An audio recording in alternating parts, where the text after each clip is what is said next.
Hello! Today, how about we take a walk in Hakone, where you can enjoy nature to the fullest?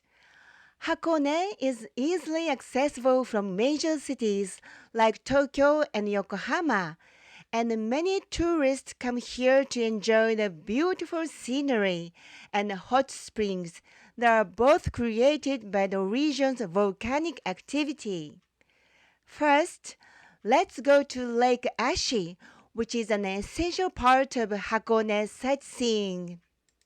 Lake Ashi is located at an altitude of 723 meters above sea level. It was created by the last eruption of Mount Hakone about 3,000 years ago, when part of the mountain collapsed and a river was blocked. In other words, it is a caldera lake. Its circumference is about 20 kilometers. You can't find any rivers pouring into the lake even if you go all the way around it, right? The area around Lake Ashi receives a lot of rain and snowfall, about twice as much as Tokyo. The rainfall filters through the mountain surface and it becomes groundwater that gushes into Lake Ashi. And you also don't see any rivers flowing out, do you? There's one sluice gate, but it's only used when the water level becomes dangerously high due to heavy rains. Normally, the water flows out to Shizuoka Prefecture via an irrigation canal that runs through the mountain, which was completed in 1670. I didn't know this kind of construction was already done in the Edo period. Amazing! The length of the tunnel is about 1,280 meters, and it took only 4 years to build it. Until then, the people on the Shizuoka side of the river had no stable water supply, but thanks to this canal, they were able to enrich their farmland. Now it also runs 3 hydroelectric power plants.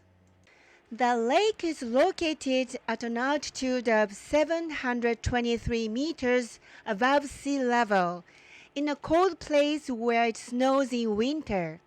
However, the water temperature is over 4 degrees Celsius all year round, so it never freezes. The lake is inhabited by black bass, pond smelt, rainbow trout, and other fish, and I often see people enjoying fishing here. Of course, you have to pay to fish here, and a day pass costs 3,000 yen. It was here in Lake Ashi that the first imported black bass that came from America were released in Japan. Pond smelt is a small fish that tastes good when it's cooked as tempura.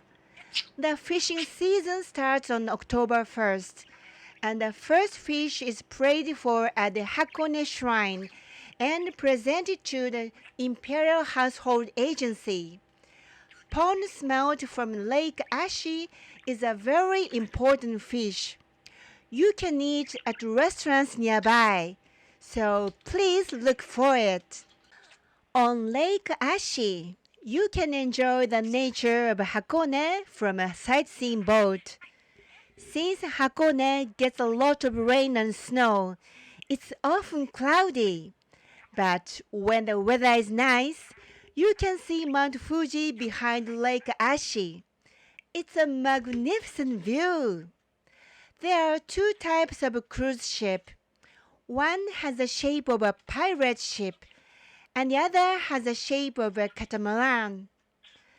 They are operated by 2 different companies, so be careful about the ports they stop at and the free passes you can use. Mount Komagatake is the second highest mountain in Hakone at 1,356 meters above sea level.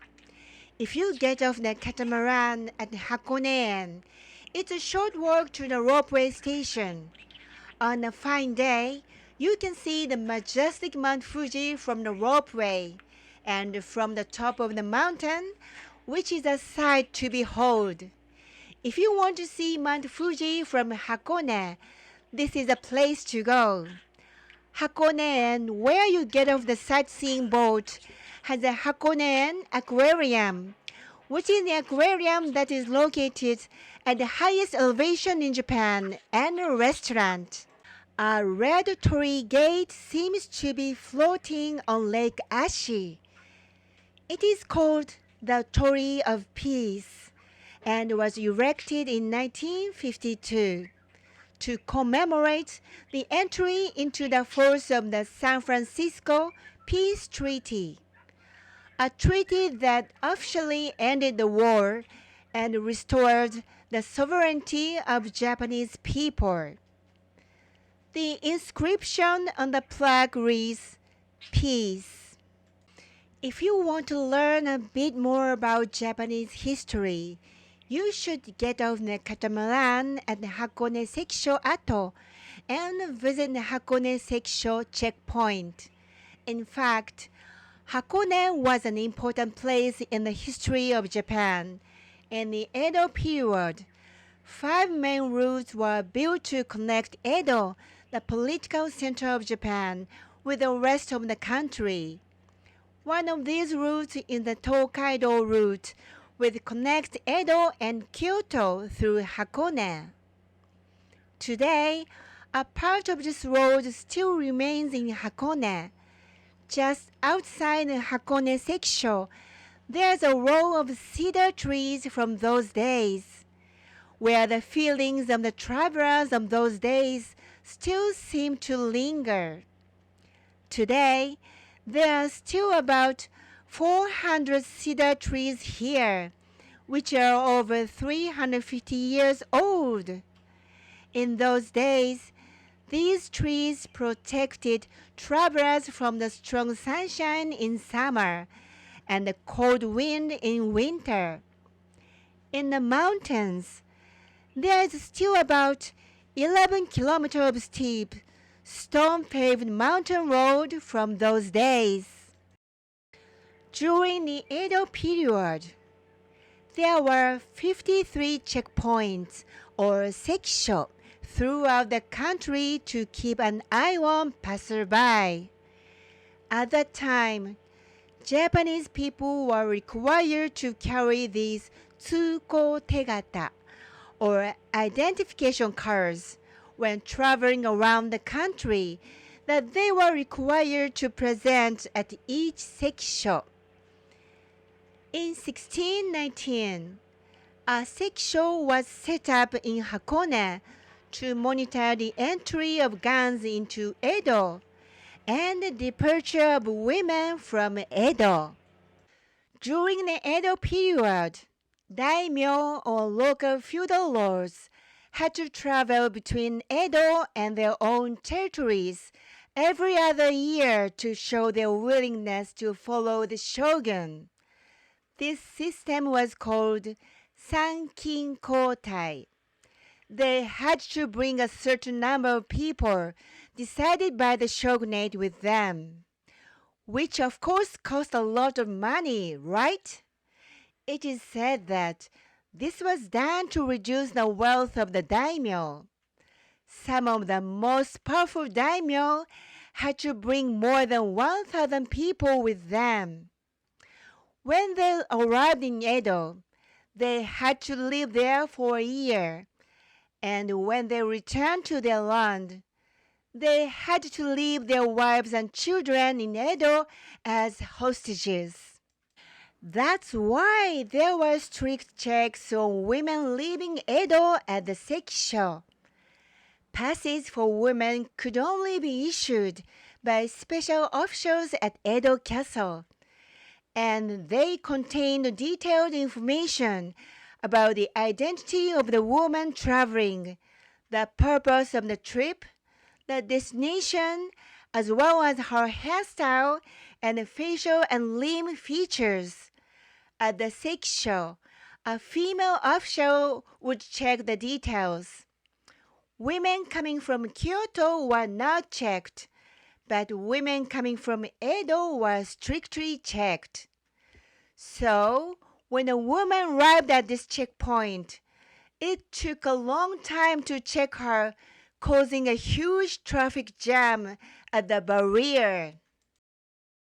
In those days, the sex show was open from 6 in the morning until 6 in the evening. In those days, the general public was not allowed to cross Lake Ashi by boat, and the area around Lake Ashi and the route were guarded 24/7 from the Tomi Bansho lookout. Breaking the sex show was one of the most serious crimes in the Edo period, along with killing one's parents, and was always punishable by death if caught. There was also a prison inside the sex show. There is evidence that in 1729, an elephant who arrived in Nagasaki passed through this sex show to have an audience with the shogun in Edo. But he had a hard time crossing the Hakone mountains and got sick. So he was given some oranges and dumplings here. The Hakone sex show was dismantled in 1865, but the detailed dismantling report was left behind.